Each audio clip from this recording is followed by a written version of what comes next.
윤석열 전 대통령이 지난 1월 자신의 체포를 막기 위해 경호처에 총기를 휴대한 상태로 순찰하라고 지시한 정황을 내란 특검팀이 확보했습니다. 특검팀은 이 같은 내용을 윤 전 대통령의 구속영장에도 적시했습니다. 한동호 기자가 보도합니다.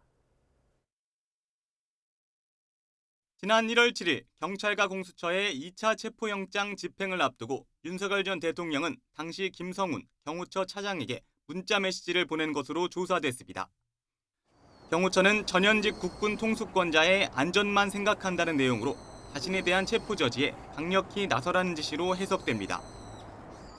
나흘 뒤 김 전 차장과 이광우 당시 경호본부장이 참석한 관저 오찬 자리에서 윤 전 대통령이 경찰 특공대가 들어온다고 하는데 경찰은 총 쏠 실력도 없다고 강조한 것으로 특검 수사로 드러났습니다.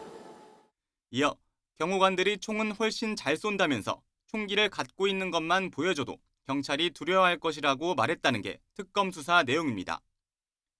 경호처의 총기 휴대 순찰을 지시한 건데 실제 화면에 포착되기도 했습니다. 특검팀은 이 같은 내용을 윤 전 대통령에 대한 구속영장에 적시하며 특수공무집행방해와 직권남용 권리행사방해, 범인 도피교사 혐의를 적용했습니다. 또 계엄 관련 수사가 본격적으로 시작되던 지난해 12월 7일엔 윤 전 대통령이 김성훈 전 차장에게 3차례나 전화해 비하품 기록에 대해 빨리 조치해야 하지 않겠느냐고 다그친 것으로 파악됐습니다.